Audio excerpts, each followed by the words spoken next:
When I tell you, I just got off a plane. Did I not just get off a plane? I mean, I landed, drove up here, sat in this seat. I got up at, I don't know, like 8 o'clock this morning to leave Wyoming and then come back here to Austin. And look, here's proof. I'm wearing a Wyoming t-shirt. So obviously that you can't argue with this. But this is, I just want to, this is how dedicated I am as a podcast host. Now, why do these other podcast hosts get 1,000,000x my views when they're not getting straight off of planes and doing this episode? But I looked at the calendar and saw that I've got something going on every night up until the podcast, and I thought, I took the wrong week off. I should not have taken last week off. That was a mistake. And in fact, I think because I had sent Caitlin a September-October podcast plan a few weeks ago, and I think because I am so spacey, I mixed up the weeks I needed to take off, because I remember last weekend being like, I'm honestly kind of chilling. I mean, this is fine. And then this weekend, I'm like, when am I going to record the podcast? So this is it. The sun is setting. I have been traveling all day. I traveled from Casper, Wyoming to Austin, Texas. Let me tell you, not a lot of direct flights. Yeah. The Casper-Austin pipeline is developing. And so, but I was like, no, I'm not missing this podcast episode. We are going to hang out. So this episode will be a little punchy because I've been up for a long time. I've been running through airports all day, and last night was my Casper, Wyoming show. The night before that was my Greeley, Colorado show. So this has just been one after another. I have not been getting a lot of sleep, which is good news for you, because those are always the punchiest episodes. I have nothing to lose. On this episode, we will discuss, I have an announcement, an exciting announcement. It's a personal announcement. It's very exciting. I'm so excited about it. I can't wait to tell you guys. It's a big reveal here on the episode. Very excited. Also, we're going to talk about some highlights from my Wyoming trip. I'm obsessed with my Wyoming. I really am. I always have been. I've always wanted to go out there. So I was very excited to be able to do that. And I have some good stories for you guys, like my opener. I mean, you truly meet the craziest people when you do comedy, and I usually use local people to open for me. And my opener, who his side hustle is photographing grizzly bears. Oh, wow. He's like, yeah, you got to get up real close to get the crisp. So we'll talk about that. We will talk about something that happened on a plane. And I will just say, I didn't end up on the no-fly list. So I think it's a win. And this is, I really want your opinion on what happened. A guy interacted with me in a certain way. And I want you guys, leave some comments on YouTube. Tell me how you would react. And again, we do a new thing where in the show notes, if you're listening on audio, you can click through. There's a link that will take you to this exact episode. So even if you're listening to this, in 2027 or whatever, because you're like, how is Jen so rich and famous? I'd like to go, get into her backstory a little bit more. So you're listening to this in the future, you can still click on that link. And unless I've been banned from YouTube, that link will work, and you can still pull up this exact episode and leave a comment. And then my friend Haley Stewart, she posted a great post on Instagram. It's getting a lot of comments, but she announced she is no longer being low maintenance. She is going to be high maintenance now. And she specifically spelled out that it's like, well, she went into the whole backstory that she had a marriage that she thought was very idyllic. She thought it was kind of the perfect marriage. Alas, it wasn't. She's now divorced. She's been public about all of that.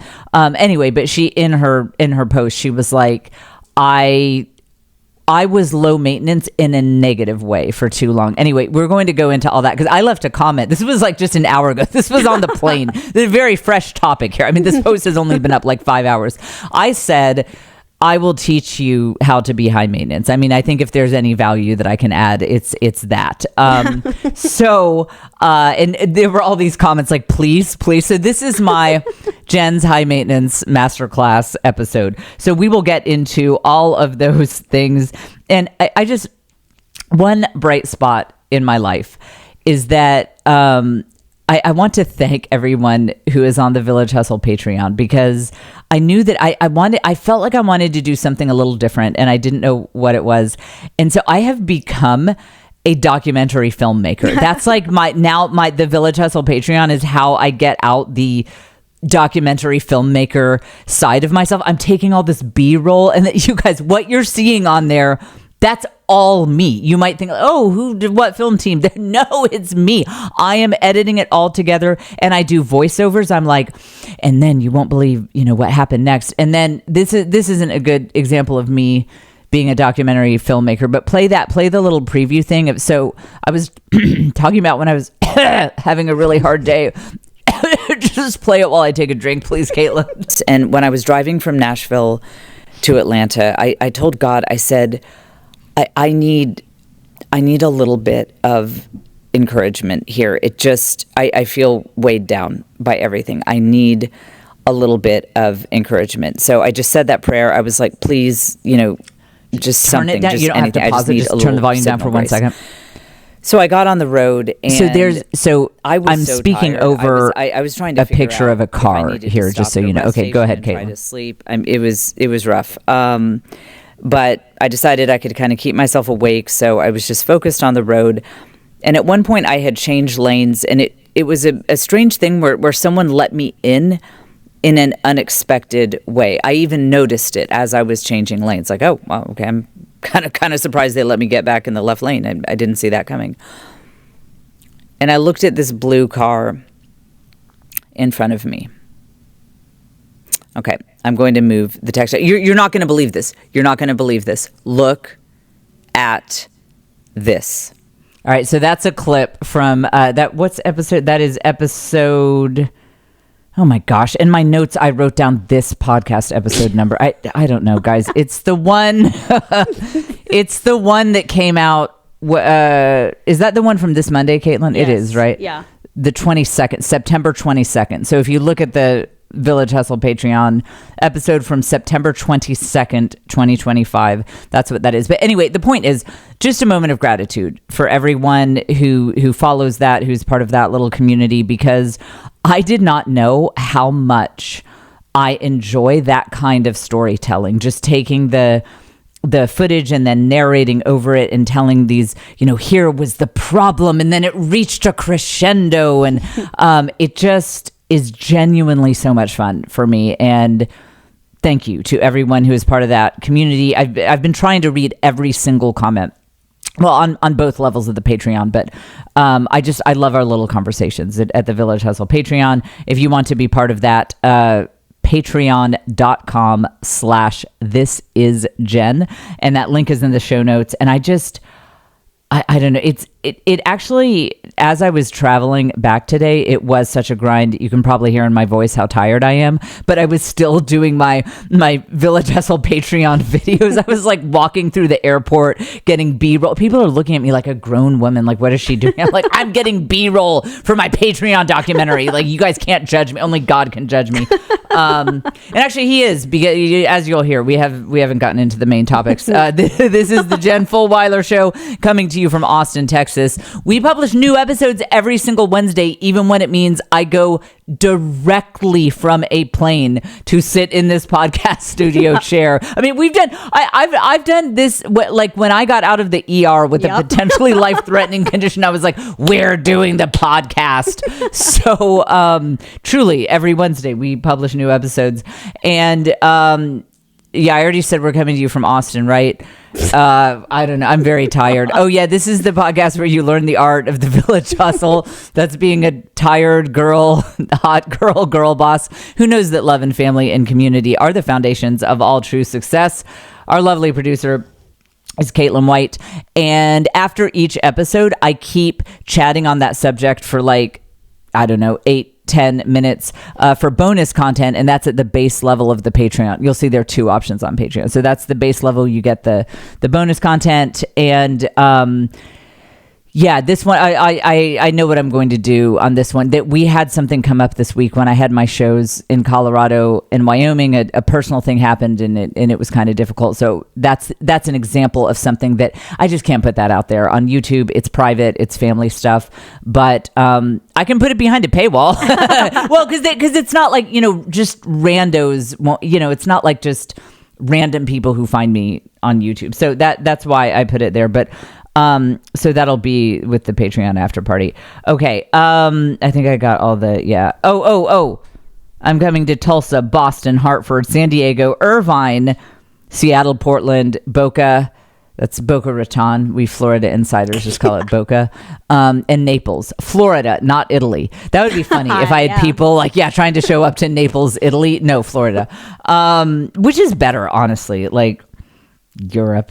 I don't have... I mean, it's like they don't even speak English there, So it's like they're doing it to get attention. Speaking the ancestral language of their people to get attention. I'd rather go to Naples, Florida. I love domestic travel. That's for me. Okay, so here's my big announcement. I'm so excited to be able to tell you guys are the first to hear that I have a new enemy. Oh. Yes, and not just an enemy. I dare say this person with some sassy interactions that were totally uncalled for has elevated themselves very quickly to arch enemy status. Let's hit the applause button because that's hard to do. It's normally you have to build up. This interaction, and I can't name names publicly. I think, okay, it's not in the Catholic ghetto. I'll say that, that's refreshing. That's good. And like I told when I worked in Catholic media, when my boss was trying to get me not to quit, I actually told him, this is a real conversation. I said, I need some new enemies because right now all of my enemies are Catholic from being in this world too long. So it's not someone from that world. But yeah, this person skyrocketed themselves like a firework in the night, just exploding all over me with their rudeness and negativity. And if you imagine this situation, and like for legal reasons that I just can't, I could end up in a lawsuit if I shoot off my, yeah, I mean, you guys know that this podcast, we have had legal letters delivered to me by FedEx with restraining order type content based on things that I've said on the podcast. So I'm trying not to do that anymore. So, but I'll tell you in person, one of our Patreon friends came backstage. She messaged me on Patreon, was like, hey, I'm coming to the show. And I said, yeah, come backstage. And I kind of unloaded on her on this situation to the point that I think she was probably like, oh, well, I got to go. Okay. And I'm like, no. And then they did this. And then they did that. She's like, okay. Oh, well, probably last time she has to come to my green room. If to understand what played out here, it's helpful that I have a lot of Catholic listeners because it's really similar to like a life of a saint. If you imagine some saint who was just walking around, gliding on air, just an aura of love and peace about them. And then the evil bad guy comes in to persecute this holy and meek and mild saint, and everyone's like, no, all she's just the very embodiment of peace and love. And they're like, no, I'm just going to be a jerk and be rude to her because like I want to persecute this nice person. That's literally what happened. Like that's just, now you guys know the whole story. I did nothing. I was being so nice. I was minding my own business, and this person just came at me out of the blue. So if you want to ask me in person, I'll tell you all about it. But I can't even name names on Patreon, I don't think.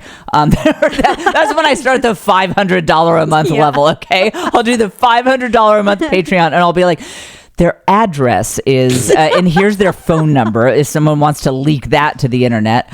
And it is, and by the way, for people, I'll save you guys the comments. If anyone was going to comment and say, and you call yourself Catholic.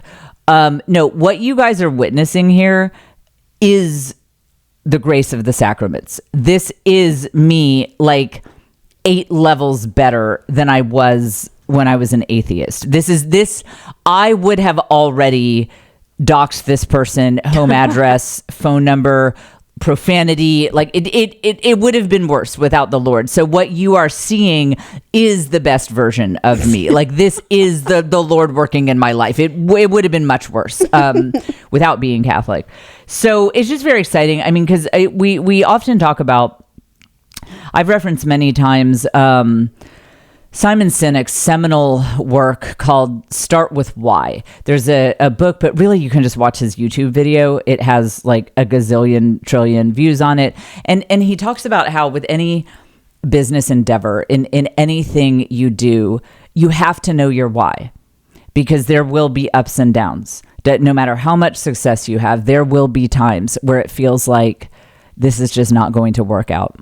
There will be times where you face setback after setback and you wonder if you can keep going anymore. Even if you know you're kind of supposed to do it, it's like, I just feel so tired and weak and I don't know if I can continue down this path. So you have to know your why. And my why has always been, when I meet you guys after shows, so many people tell me that this podcast has helped them in some way. In fact, just in Wyoming, someone was saying that they went through cancer treatment and that they would listen to my podcast. Yeah, they'd listen to this crazy stuff we do here, and it just helped her. I mean, she was like, well, at least I'm not insane, so could be worse. And I've heard things like that quite a bit. And so, for me, that used to be my why. That's now my secondary why.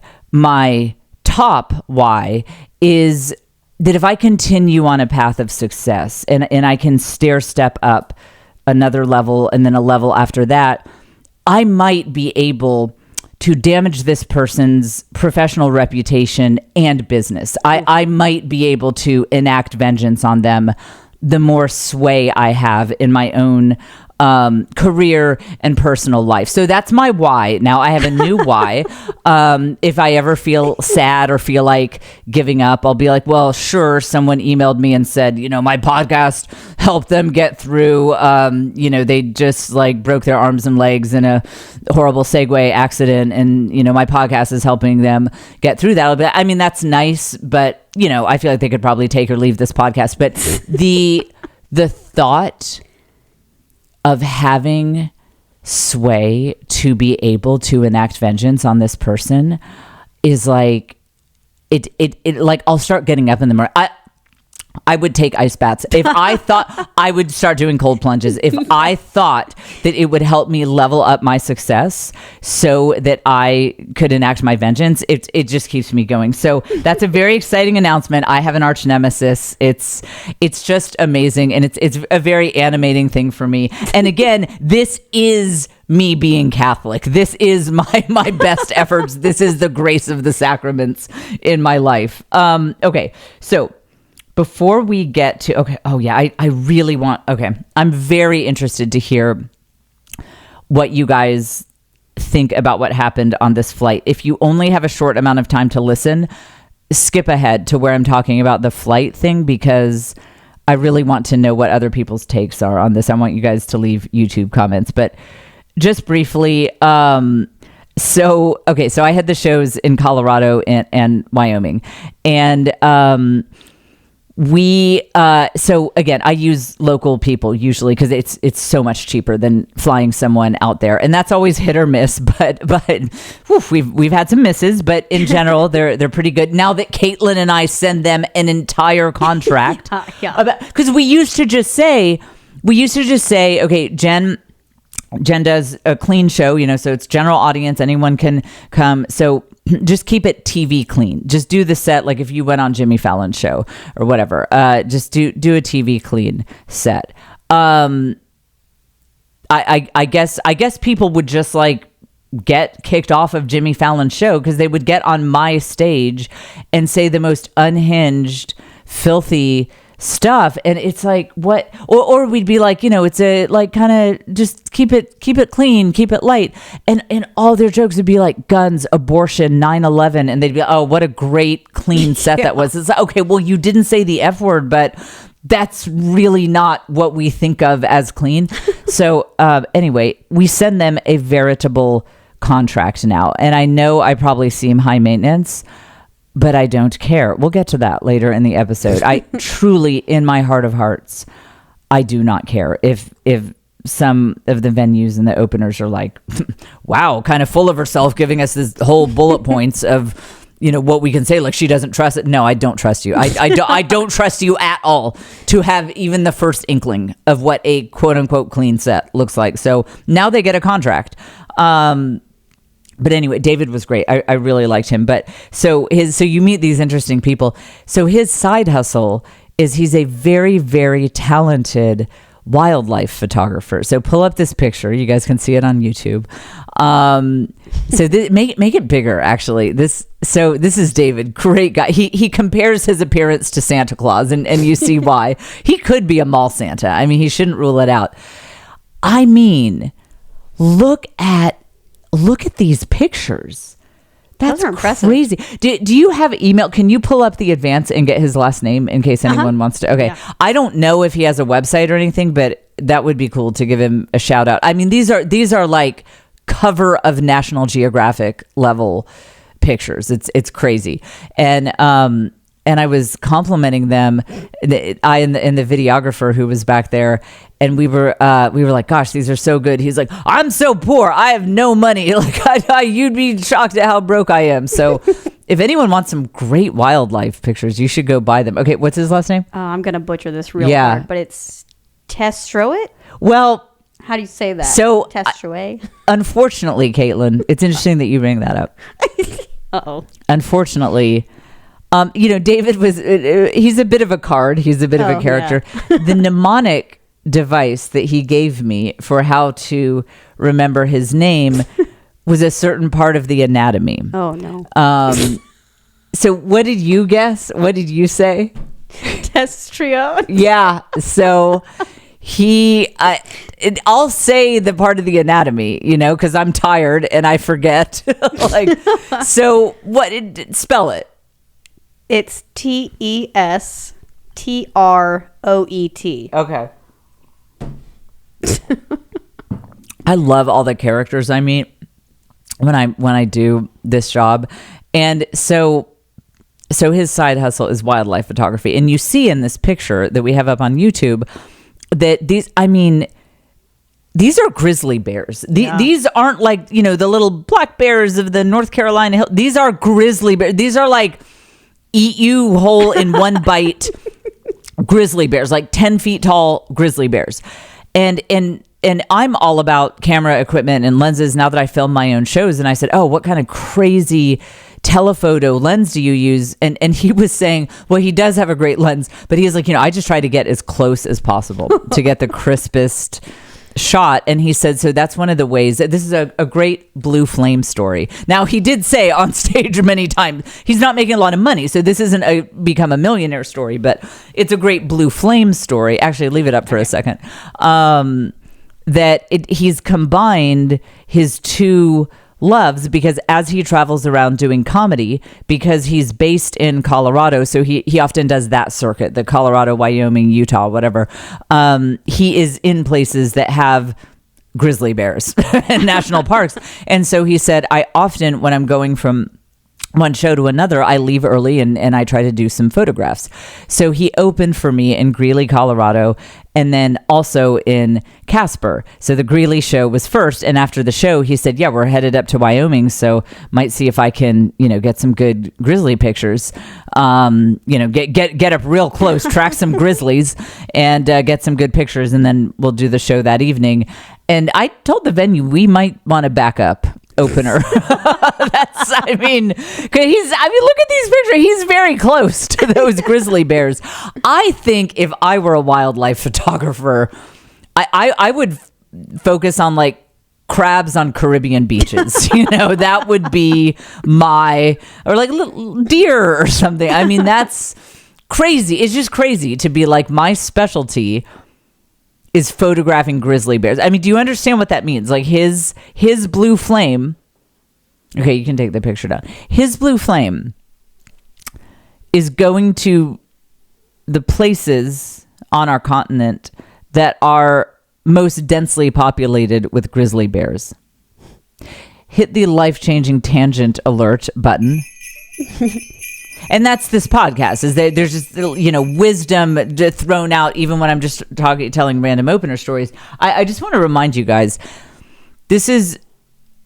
sometimes you guys don't follow your blue flame, your passion, because you feel self-indulgent, because God has given you this special gift. The very definition of a blue flame, a charism, is that it gives you energy when you do it. This is not work. It's not something that drains you. It's something that after you complete a blue flame project, you're like more ready to go help your kids with homework or whatever. Like it's like drinking an energy drink. And because of that, because a blue flame is something that we get so much out of it that it feels self-indulgent. And because you are such kind, sweet people. And I have objective data on that, because venues tell me that all the time. They're like, this is the nicest group of people that we have ever had at this venue. Because you guys are so conscientious and so kind and so sweet, a lot of times you talk yourself out of your blue flame, of following that passion, because you think, everybody wants to do this. So, I mean, how indulgent would it be to do this thing? Like, come on, everybody wants to do this. I would like for you to think of David Tester next time. Next time you're feeling guilty, like everybody wants to do this.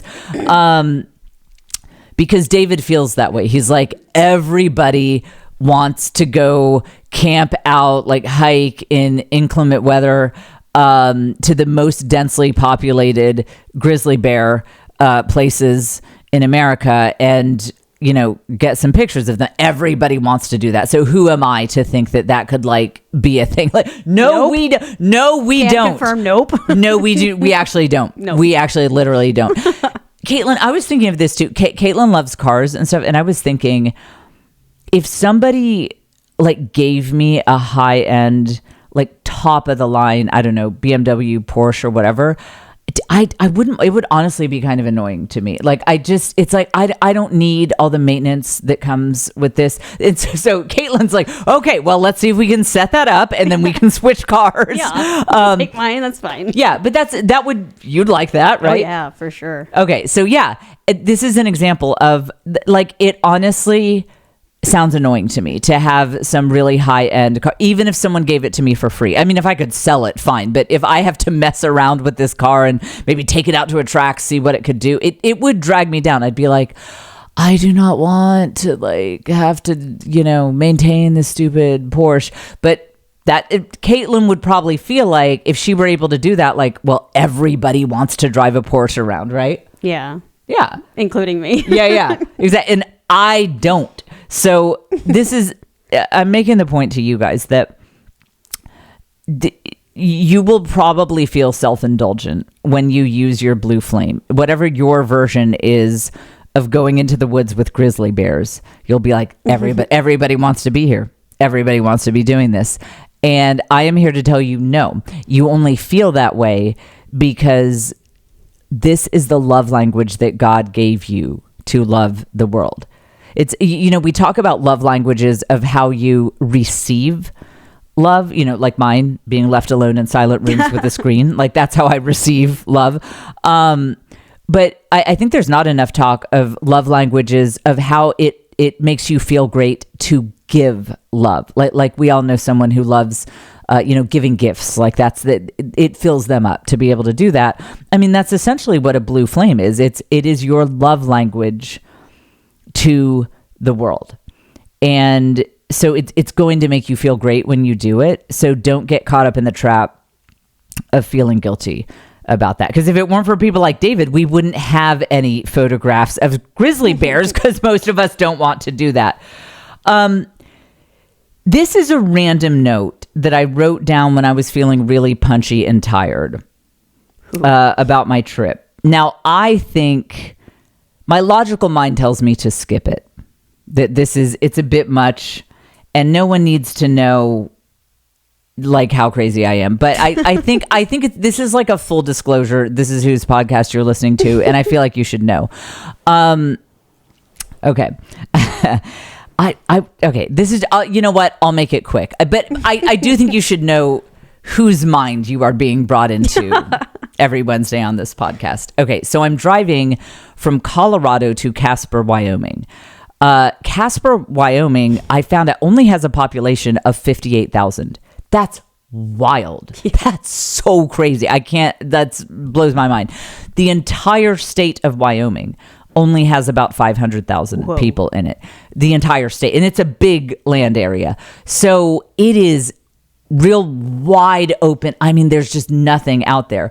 And so I had to be careful, like making sure I had enough gas and stuff like that. Because you really go long periods of time and there is nothing.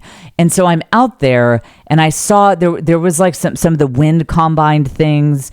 And I saw quite a few refineries. You know, my dad and grandfather built refineries. So I always noticed that, and the refinery workers.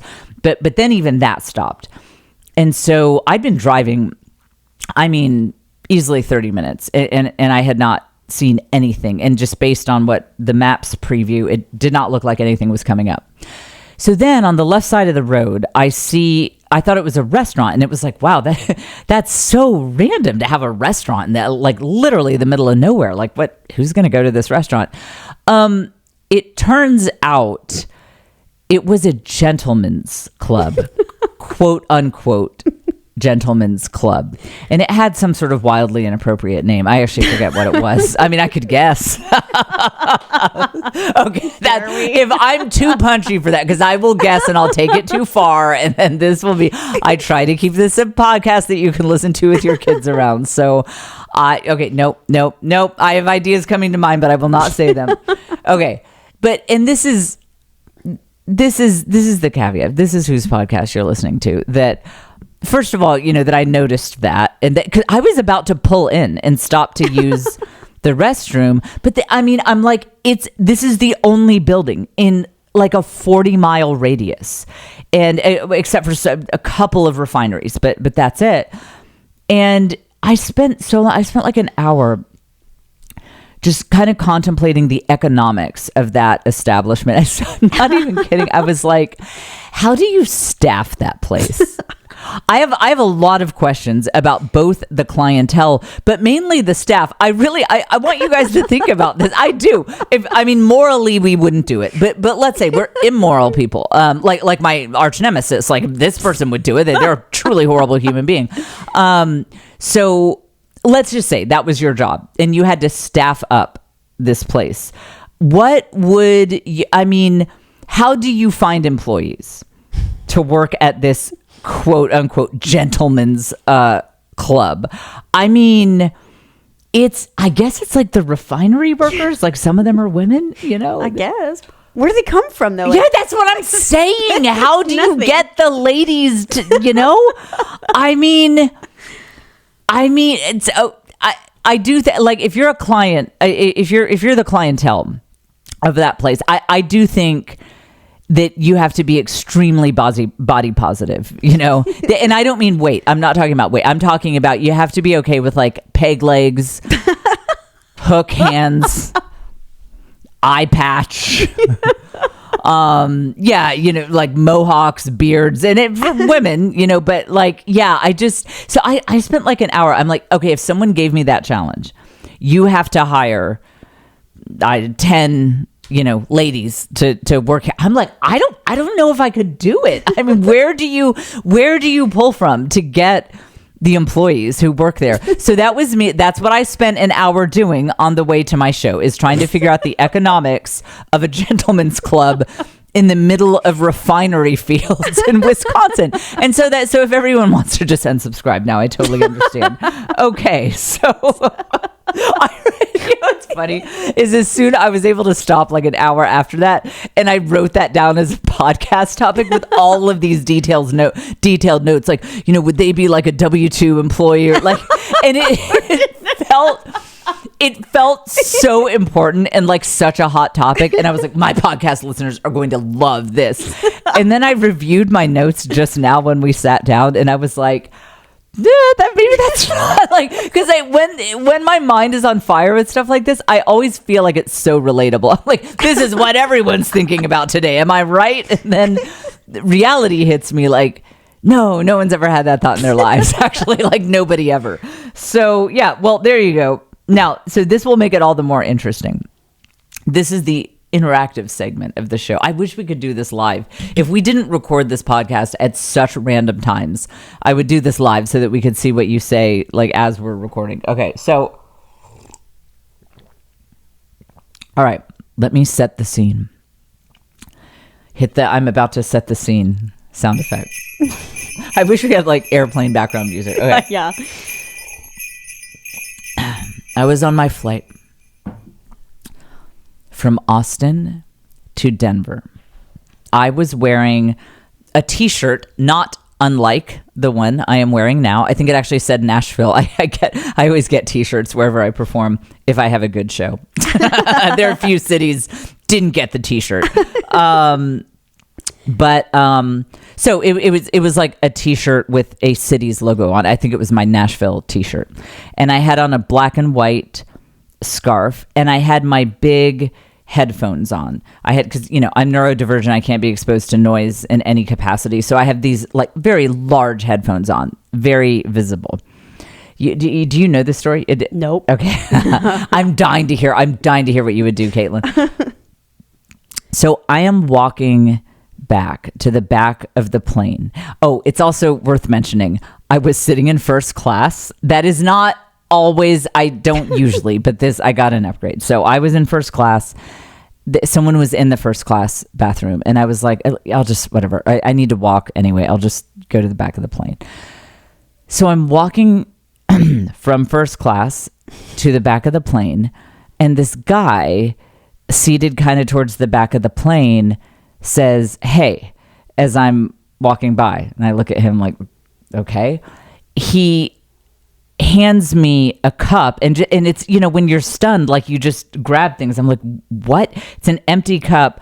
Then he hands me some like crusty earphone things that he had just taken out of his ears. I guess they're like the disposable ones that the airlines give you. Then he hands me some wadded up napkins that had some sticky stuff on them. And he says, "Throw this away." That's so random. It's so random. What? And like, there is no way he thought I was an employee, because I had a Nashville shirt. We weren't flying to or from Nashville. And even if you are, the stewardesses don't wear the t-shirts of one of the locations of this flight. And I had on like massive headphones. Stewardesses don't wear headphones. There's no way that he thought I was a stewardess.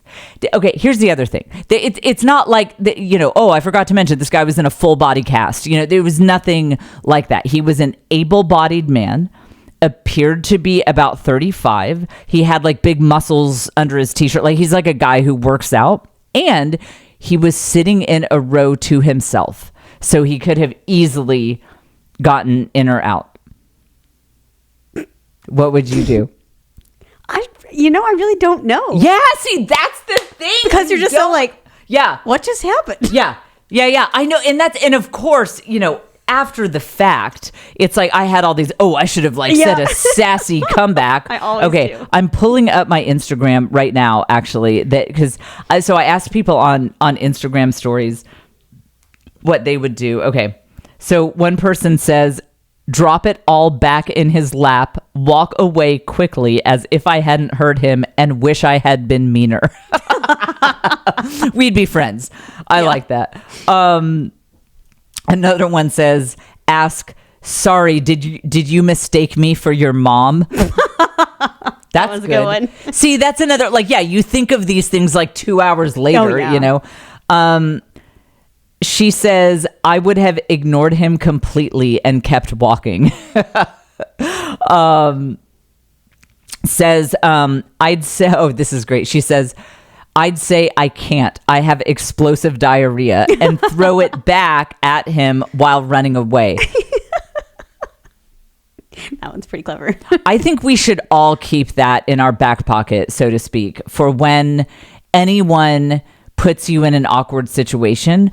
I can't think of any situation that wouldn't get you out of if you're just like, I have explosive diarrhea. I mean, that's because there is no response to that. You know what it is? You know what I like about this one is it out escalates the situation. Yes. That my husband uses that term a lot, out escalating. So he started an escalation by flagging me, a random woman, down and handing me his trash. So he started it. And so he expects that this is kind of, I guess, like a dominance move or something. And I'll be like, oh, yeah, yes, sir. Okay. Which unfortunately is exactly what happened. So he won. But I think that's a great out escalation. If someone does something weird to you, you be 10 times weirder back. I like it. I think that we can just let that go, Caitlin. It doesn't matter. So we're having technical difficulties. Yeah. So just remember that next time someone, says or does anything awkward to you, tell them you have explosive diarrhea and see what happens. Okay. So this person says, I actually can't see who left these. I just assume it's all women because it's on my Instagram. She says, I would have stood there completely shocked and frozen and not sure what to do, and with nervous laughter. Yep. Yeah, that Exactly. was pretty much my vibe. Okay. She says, I would have thought hey was for someone else and I wouldn't have stopped. See, and that's social awkwardness for the win. When you're just like, you just walk up, you just don't even hear. One of my daughters would have done that for sure. This is great. Someone else would have said, nope, I would have pretended to be deaf or not speak English. That's another good one. Another good one. Yeah, I need to keep that in my back pocket as well. So what we have explosive diarrhea. And another thing that you can just say when you're, when anyone's like being aggressive or weird with you, you just say, no hablo inglés with exactly that accent. And they'll be like, oh, that's for real. I think this is a foreigner right here. Yeah. No hablo inglés. I tangent alert. When in 2002, we visited the Czech Republic, and some of the Czech phrases actually stuck with me. I still remember a lot of these phrases. I can say, where is the subway station to this day? Oh, really? Czech. Very exciting. Yeah. Gdzie stanice metra. But anyway, the point is, the one that I got a lot of use out of was ne rozumím. It means I don't understand. Ne rozumím. So just say that. Just ne rozumím. So that's also an option. So I just awkwardly took the stuff and threw it away. And I'm going to talk about this on my podcast. Because here's the thing. As a neurodivergent person, we've discussed this before. I cannot be confrontational with people because something will turn out that I was in the wrong, and I just totally forgot. Like I forgot I signed the waiver to be the trash person on the flight. That's how I got the first class upgrade. I totally forgot that I checked that box that says you can have a first class seat, but you are the trash person on the flight, and we will throw you out the exit door if you give us any attitude about being the trash person. and I'll be like, I forgot, and then they're like tasering me to the ground and stuff. So I can't, like, in no circumstances can I ever get uppity with people. It is not an option for me to be a Karen, because I would be up in people's faces. If I did this sassy, like, who do you think I'm your mother? And something would turn out that I was wrong and I was misunderstanding the situation. Like, I forgot a conversation we had where he's like, listen, here's $50. When you go past me on the plane, I'm going to ask you to throw away this trash because my legs don't actually work. And I would just forget the whole thing because I was like listening to an audiobook about Napoleon or whatever. And then I'm the jerk because I'm yelling at, I can't. So that's why when people do weird things to me, I have to just be like, oh, okay, I'm sure this is my fault somehow. And that's not like a self-esteem thing. It's like, no, it really literally might be my fault. There's probably something that I am forgetting, that I brought this on or I signed up for this in some way. So yeah, tell me what, leave a YouTube comment. And again, even if you're not normally watching this on YouTube, you can click through. It's totally free. The link is in the show notes. This is episode 271. 271. Yeah. So I am just genuinely curious to hear how you guys would handle it. Now, I do think that there's an interesting add-on point here, a bonus point, if you will, because this podcast is a cornucopia of thought-provoking topics. Notice that I did not perceive this to be a sexist thing. I think that 99% of my female friends in comedy they would have been on Instagram like, this is how men are. They're so sexist and they just think that women are their trash wenches. They see a woman on an airline and they're like, wench, take this. As you guys know, I just don't perceive sexism almost ever. I mean, I'm not saying it's never happened, but I just wasn't raised with that. I didn't know that was a thing. I really didn't until I got to college. I don't know. The women around me were respected. My mother was a math major. She worked as a mathematician calculating kill ratios at the Naval Weapons Research Laboratory. I never heard any stories about people saying she couldn't do it or whatever. And people always spoke of, my paternal grandmother is the only one who I really knew, but it was just in an offhanded way. It would be like, yeah, she's brilliant. And not in a patronizing, like, ladies know how to read too. It was just like, she's brilliant and amazing. And so, yeah, I didn't know. I just don't think that, I really think that I did not know that there was a thing that people perceived as sexism, that people would have bad ideas about someone because they were a woman or something. I really don't think that was on my radar till I was like 19, 20. Not the year, like I was 19 or 20.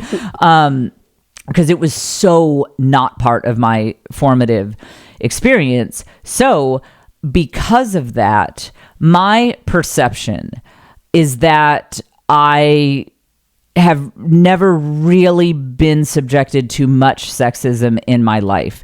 Even when there was this one company I was at, and it was very clear I'd hit a sort of ceiling. I could not get promoted.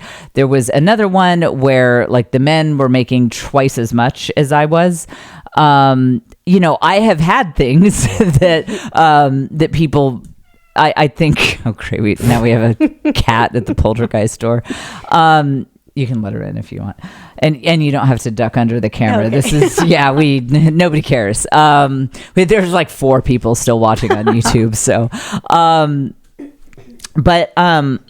I think I think that I am a good one woman psychological experiment. Okay, come in, kitty. Oh, it's the other kitty. Okay. Hi, kitty. Hurry up. They're doing the cat standing in the doorway thing. I do think I am a one-woman psychological experiment in the fact that, well, in a lot of ways, yeah, I heard Caitlin was like, oh, yeah, in so many ways. But in particular, in the way that I think I'm a good example of how you kind of, in life, you experience so much of your experience is what you thought you would experience. So much of what quote unquote happens to you is your perception of what happens to you. I've used the example before of sometimes people saying, I was so judged at Mass. I was so judged. It was so bad. And what they don't know is I was at that same Mass. They didn't see me, but I was sitting near them. And it's like, I really don't think you were, because I knew some of the other people who were sitting around you. I really do not think that you were being judged at Mass. But in their mind, it was this huge thing, like this, because I knew someone who had 2 kids, and I think that was a pain point for her. But she had one story after another of, I go to this Catholic parish and they all give me the side eye and they give me dirty looks because they think my family's not big enough. And I remember just thinking, like, that has literally never happened. Like, it's not happening. You just think it's happening. And I do that all the time, by the way. And I mean, certainly not like with my arch enemy like that. That's Caitlin can verify. That is not me. No. Perceiving persecution. That is someone being a psychopath. Yep.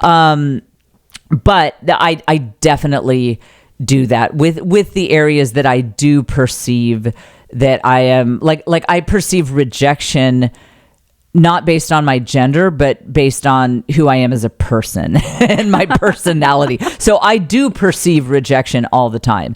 And one of the things I've learned through journal speak and therapists and prayer and all that is that so much of the rejection that I perceive is totally in my head. Like, it never happened. And I rethink some events. I was just doing this week, thinking of, okay, what are the times that I really felt like people really looked down on me and rejected me? And I really thought with a very critical eye, okay, like if I had to make a scientific case, if I had to make a case in front of a jury showing actual evidence of what made me think that I was being rejected by these people, I mean, really the evidence was like, well, it was like the way that club manager walked into the room. I could tell that she was disappointed in me because when she set down the water bottle I asked for, she kind of set it down hard. And so that told me that she thought that I wasn't good enough to be at her establishment, and she wished that they'd never booked me, and she didn't like the way I look, and she thought my shoes were stupid, and she thought my belt didn't match my shirt. That's kind of, I could tell that from the way she set down the water bottle. It's all in my head. I'm just making this stuff up. And again, the reverse is true, because I don't live in a paradigm where women are judged for being women. It is my perception that I've basically never been subjected to sexism. Like, when I was getting paid half as much as the men got paid, I just saw other reasons for that. And frankly, I think they may very well have been true. Now, to bring up the man-woman dynamic there. Now, would he have done that to a man? No. And this is where I think the sexism men-women thing can get complicated, because I think women who are sensitive about gender stuff, I think that they would have a gut instinct that is true, that is correct, that he would not have done that to a man. And that is true. But I think he wouldn't have done it to a man because there is a much greater likelihood that a man would be waiting for him after they got out of the TSA secure zone that could get him on the no-fly list. And this man might let his fists do the talking about the trash. Because, we're going to the same place. We're all ending up in the same exit by baggage claim. And so I do think that men do sometimes treat women differently. And some of those men are jerks. But it's more like what's going on in their subconscious is, I want to make a power move on someone. I want to be a jerk to someone. I also don't want to get beaten within an inch of my life. So I think I'll do it to a woman. So it's not so much about, I think women are less than, I think this person is, she's a servant just because of her gender. I don't think it's any of that. I think it's a safety thing that men are just kind of afraid of other men, especially men that make power moves.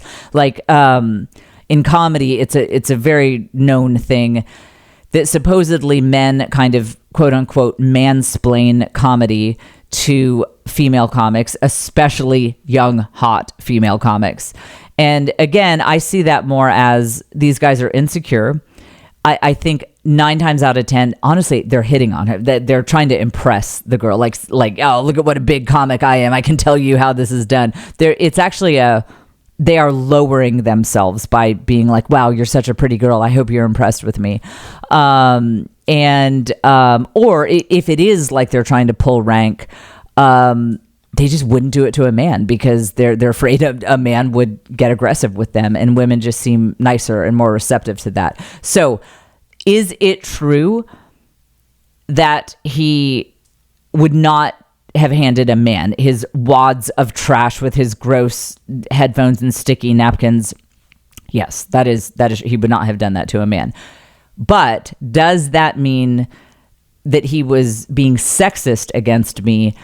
No, I don't think he thought less of me. I think he just felt safe. I think I seem like a safe person. You know, no one is like, this woman might get violent with me. You know, I think he had that sense. Actually, you know, I did leave off one detail. Okay, so I have to have my headphones on at all time while I'm traveling because I'm neurodivergent and I'm easily flustered by sounds. But I wear reading glasses. Actually, this is perfect. These exact glasses. Pull this up on YouTube. Okay, so I get a lot of compliments on these glasses. Sometimes I even wear them when I don't have to because I get compliments on them. But you may notice that they have a thick what's this part? Frame, I guess. Frame? Yeah, the thing that goes over your ears. It's very thick. Oh, wait, because I just got back from the airport. Hang on, I have my bag here. Hang on. Oh, yeah. We're having a demonstration. All right, here are my AirPods Pro Max that stopped working today. What? Yeah, no, that's fine. They were super cheap. Only cost me an arm and a leg. Okay, so look, here. No worry about them connecting. They don't work. Okay, so I walk around like this. So I have my Pro Max headphones on. But look, you can't wear glasses with them. So here's what I do. You guys, I literally do this. Like I have to stop. Like I walk around in public like I'm like, why do I never get recognized in public? Well, this could, this is a data point. So, because I don't care. I need to see what I'm doing. Okay, so then I can't be exposed to noise. So I just wear my glasses like this. I do. I'm. If anyone has ever seen me in public, leave a YouTube comment. You can verify. This is literally how I walk around because I don't care. Because I really don't care what people think of me. So this is, you see the side? Look. Yeah. So this is how I was walking to the back of the plane, like, oh. Yeah. So maybe he was like, this is someone this is probably an exciting moment for this poor woman to get to feel like she's of service to the world. She probably doesn't have a lot of experiences like that. Yeah, that is a little bit of information that I probably should have mentioned. Yeah. By the way, I thought maybe my headphones would connect. Like, I spoke too soon. They're fixed now. Nope. Just a $550 paperweight. I love it. No, that's great. That's just totally fine. Okay, so final topic. Haley Stewart's wait, where are my glasses? In the bag. Gosh, I put my glasses in the bag. It's so hard to be. Can you guys believe I travel alone? Like, because Caitlin has traveled with me many times. You have to wonder, how does she do it when I'm not here? Because it's stuff. I do. Yeah, I know she has wondered that. I know, because I'll be like, Caitlin, where's it? And you're like, okay, you set that down. Oh, we left that in the bathroom. Let's go back to the bathroom. Okay. So, all right, Haley Stewart, put up that hot picture of Haley. She is gorgeous, and okay, so I need to be careful about what she has said publicly, that I'm not like revealing all of these details about her personal life. So, okay, so Haley, people who are in the Catholic ghetto have heard of her. She's a well-known author and all that. She's also a convert to Catholicism. She has some great tattoos, like some, I think you call it a sleeve or something. I don't know. I forget what her tattoos are, but they're great. And so she's a, big Catholic author, whatever. So Haley, I will never forget this. It was like a year and a half ago. It was May, not this past May, but the one before. I was sleeping in, as I do, but I woke up for some reason, and I looked at my phone, and Haley, in her Haley way, she just laid out the fact that her marriage had collapsed in a very dramatic and very bad and very sudden way, and just laid it all out in a text. And I thought of her as having the consummate happy marriage. Like she is the model of like what marriage should look like, and 4 kids and all that. And so I remember I looked at it and I actually went back to sleep because I thought I was dreaming. I'm actually not kidding. I was like, yeah, no. And I put my phone down. I went back to sleep. And then I woke up and I was like, this is what? Like craziness. So this is obviously a very traumatic thing. I'm thinking carefully about what she said publicly, so I'm not overstepping. I think it is public, and we'll be doing a lot of editing on this podcast if it's not. So she was married for, I think, 20 years. They got married young, 4 kids, and she and her husband went on all these adventures together. And so they used to live near us. Oh, they were the ones with the no flush toilet. What? Do you guys remember me talking about that? Yes, I used to talk about that. So they did a farm thing where her husband was learning to like be of the earth or something. I forget. But it was a no flush farm. And I visited them there, and you use sawdust buckets. Sawdust buckets for number 1, number 2, the whole thing. It's just it's right there in their bathroom was a sawdust bucket. And I remember calculating, because we were driving to Dallas, and this was Waco, which is about halfway there. And I was like, can I hold it? Could I wait until Dallas? Because I would really rather not use the sawdust bucket. So anyway, she is the one with the no flush experience. You guys, and I had like the maturity of a 13-year-old, the way I harped on that. So I always thought, and she always thought, like, yeah, we just have a great marriage, like family life. It's like great. Just one day, it just fell apart, like in a very big, bad way. So she has been on a healing journey since then. And, as you know, a lot of my friends have gotten divorced, and especially this is not Haley, but we talked in a previous episode about a lot of the pretty seriously traditional Catholics. I mean, more than 50% of them ended up divorced, which was crazy. So it's normal for our friends to get divorced. We're at that age. If you guys aren't in your 40s yet, it's coming. Well, you hit your 40s and it's like they're dropping like flies. So it's not just that she got divorced that was so shocking and has been such a journey for her. By the way, her Instagram is, let me just pull this up because we're about to talk about one of her posts. Her Instagram is Haley Carrots. You guys have to be following her. She's so good. And so what she's been talking about is how it's not just that she got divorced, but it's that everything she thought she knew about life for 20 years was not what she thought it was. I mean, how much of a mess with your mind, there's a phrase that I'm trying to avoid using. How much of a mind mess is that 20 years of your life is not what you thought it was. And you wake up one day, you're like, oh, yeah, that existence that you thought you had was not what you thought it was. I mean, she is such a powerhouse woman. She has a Substack where, like me with the Patreon after party stuff that I was talking about, there are some things that it really does keep it pretty private if you put it in like a membership community. And so she does the same thing, but with Substack. So join her Substack. She is a single mother now, rather suddenly. And she went into some more detail on her Substack. So you can look up Haley, Haley, Carrots on Instagram. And then I think she has a link in her profile to all that. But Haley Stewart is her name.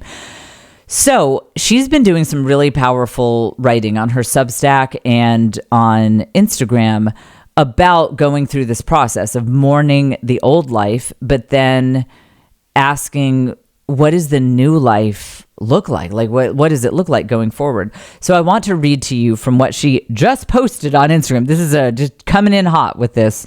I love this. So she says on Instagram, and this was posted. What's the date today, Caitlin? September 27th. All right. So this was posted on September 27th, 2025, for those of you in the future. She says, I've decided to no longer be low maintenance. For almost 2 decades of my marriage, I was a low maintenance girly. I never got my nails done. I didn't spend time on makeup. I didn't even have time for lotion, much less a skincare regime. I wouldn't have known where to begin. I was busy with my children and making ends meet on a shoestring budget. I didn't have time for my hair. I didn't spend money on clothes. I shopped with referral credits from Stitch Fix for years. Didn't get massages, didn't spend money on gym memberships or set aside time to work out. My wedding ring was a thin gold band, no stone. I was determined to be content with whatever lifestyle my ex could afford without complaint. Pausing here. Yeah, no flush toilet. I stirred the pot a little bit on that. I was like, Haley, come on, like, because we've been friends for many years, and when she was in the no flush toilet era, I was like, I know you're trying to be a good wife, but because that was more kind of her husband's dream that they were following there.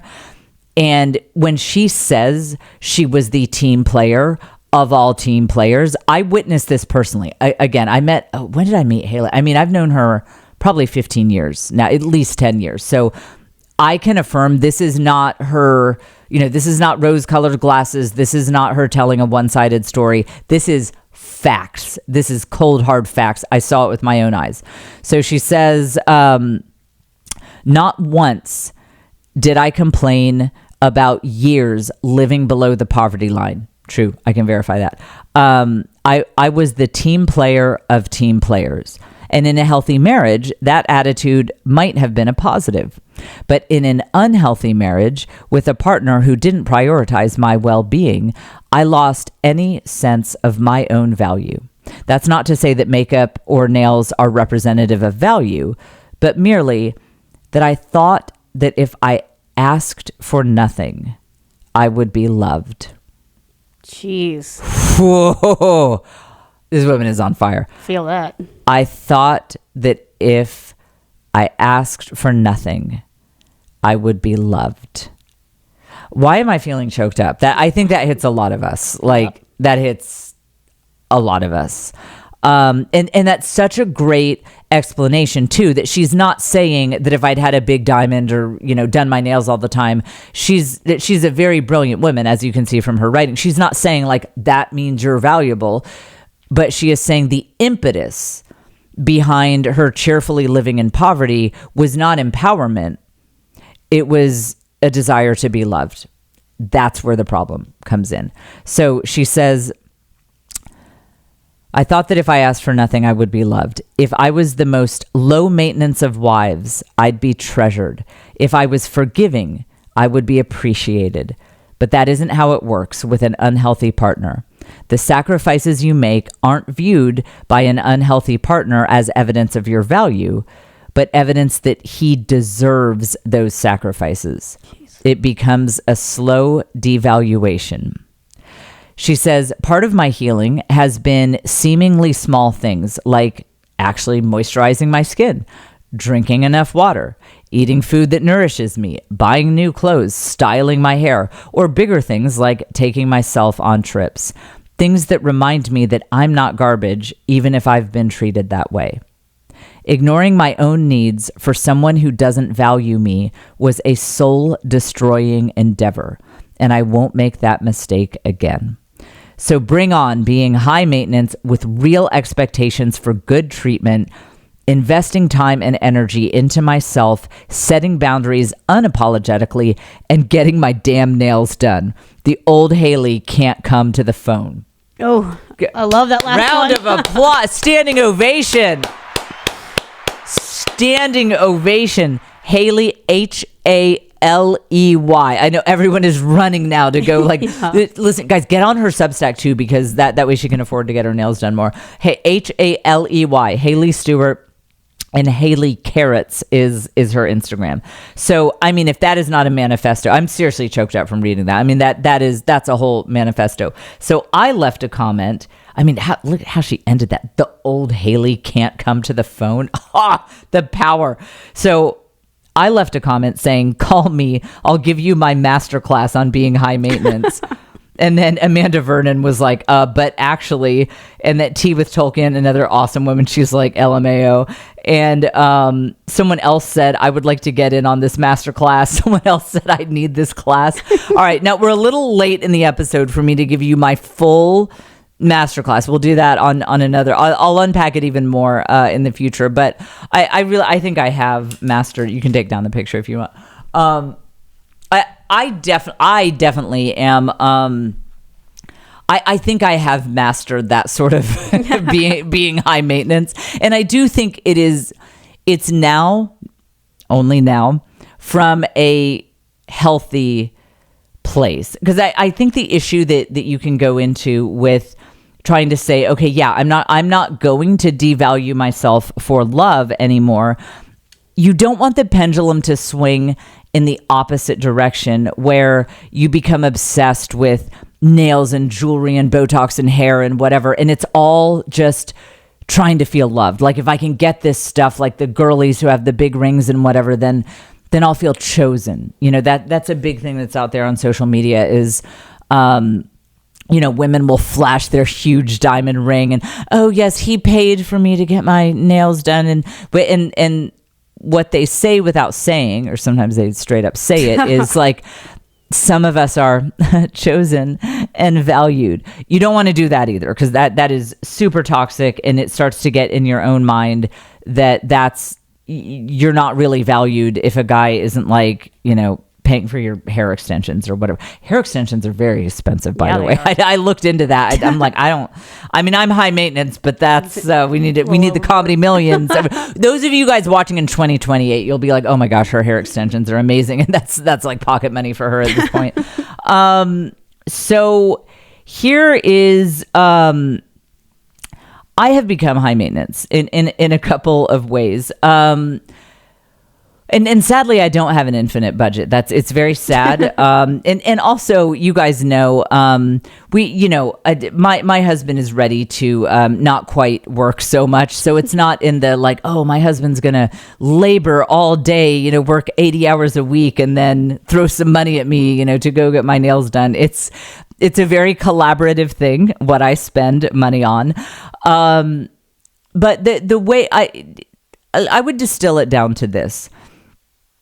If I had to give you guys my short masterclass on being high maintenance in the way that Haley is learning to, I would say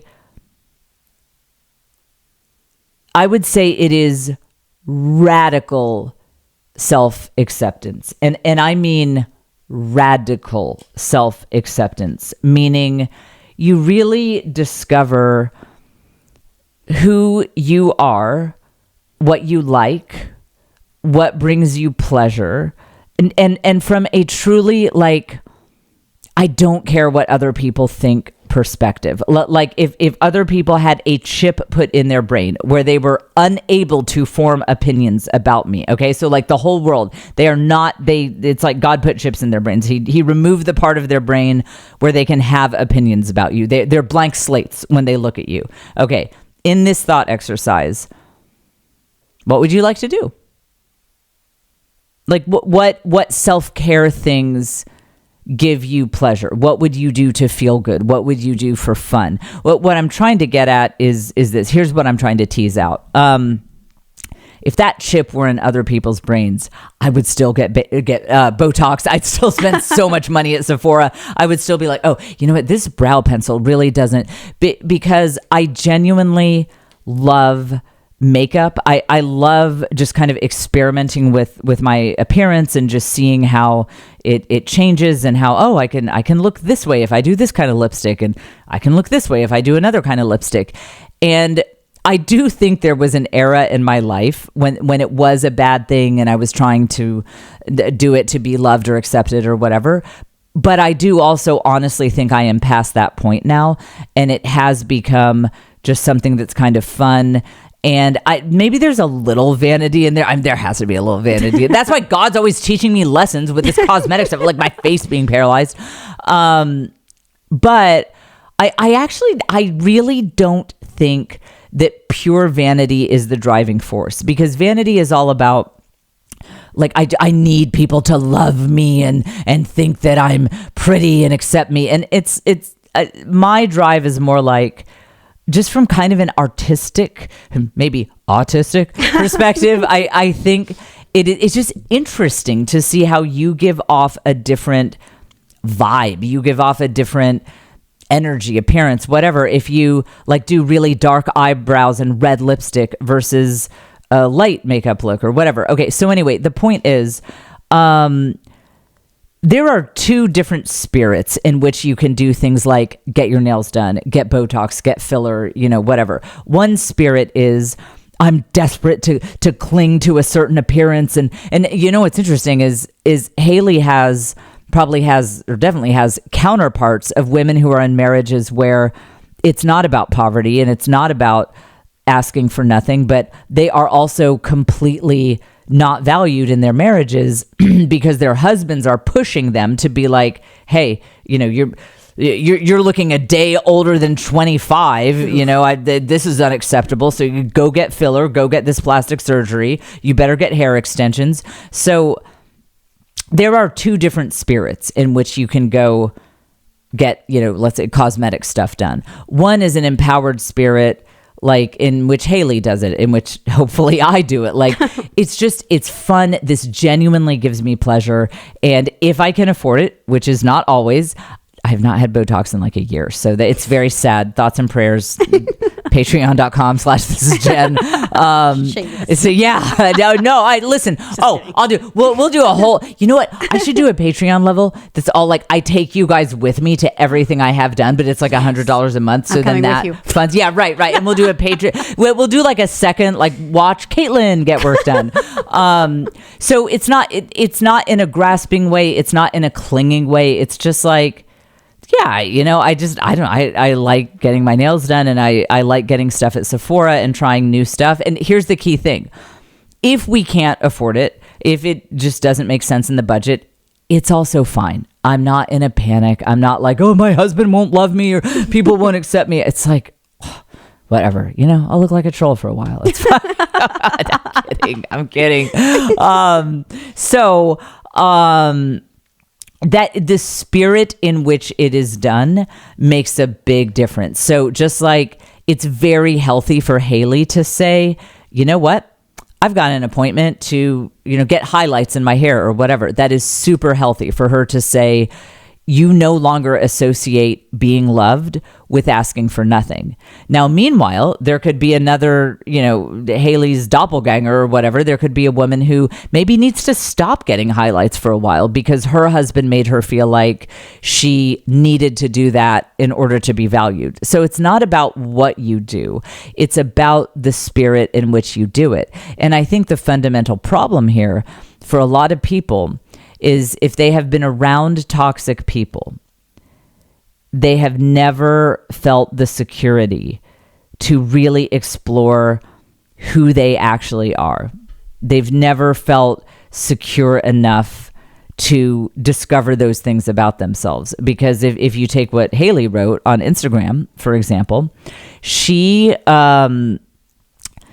in that relationship she was in, she told herself the story that it was a perfect marriage. It kind of seemed to be from the outside. I see why she told herself that story.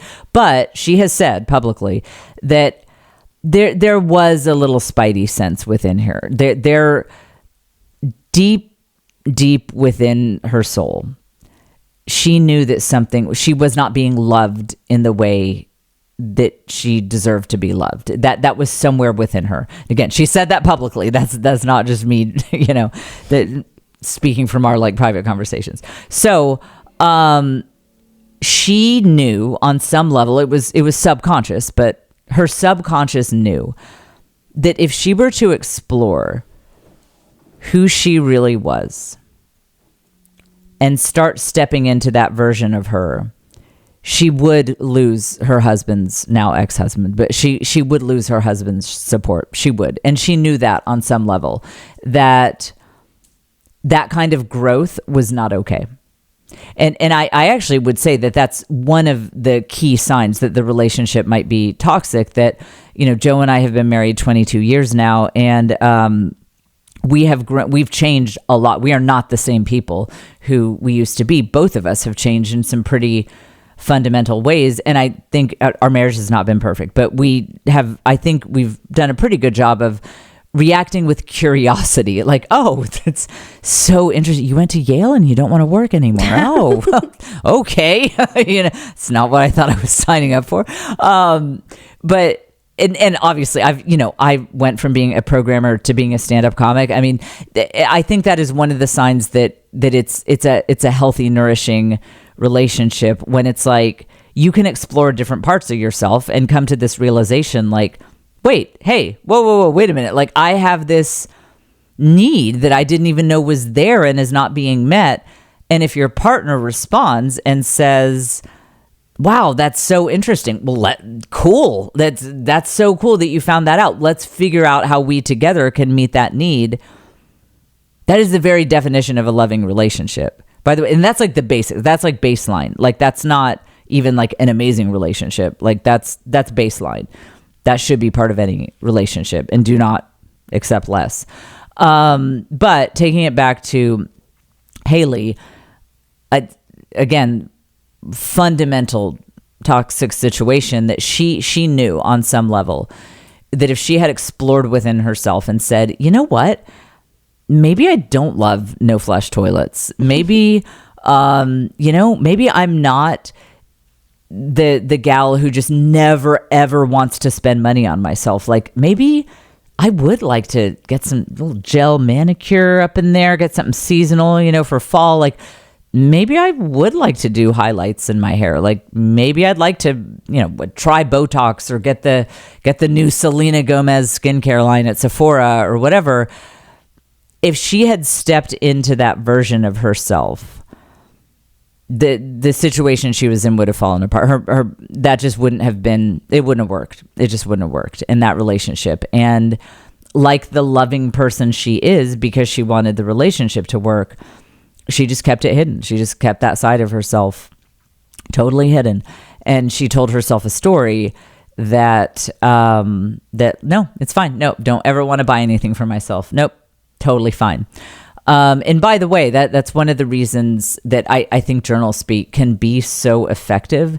That, the reason with journal speak, you set the 20-minute timer, and that's such a key part of it. You have to set the 20-minute timer, because you do all the fluff, all the lies you tell yourself, like, yep, everything's great for 8 minutes. Yep, things are so good. Oh my gosh, perfect.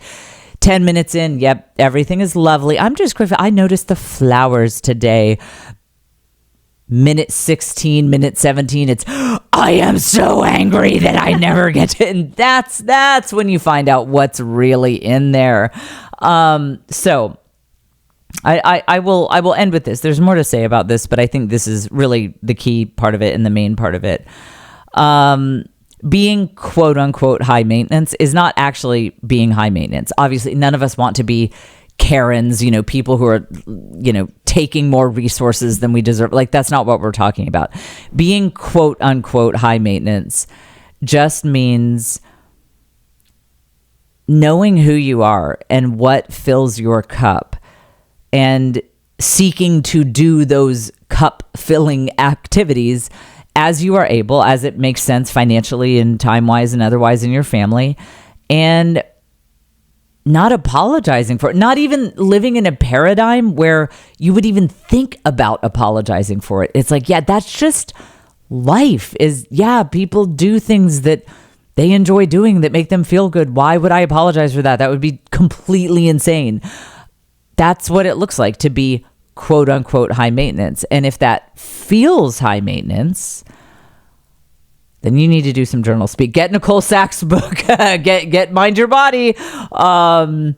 Yeah, there's more to say on this. I will stop at that. But if that feels high maintenance to you, there might be a little work to be done there, and just step into. Make it a journey. You probably won't know overnight, but just make it a journey to really figure out and then be unapologetic about just who you really are and the things that actually bring you joy and fill your cup, whether that's getting your nails done or not getting your nails done. All right, that is it for this fine episode. We made it. We did it. Wow, I have been up and going now for 12 hours. Applause for me. Join the Patreon. We are rolling straight into the Patreon after party. I'm going to share some private stuff that happened this week. Got some great stuff coming on the Village Hustle Patreon. And we will be back with you next week here on the Jen Fulwiler Show.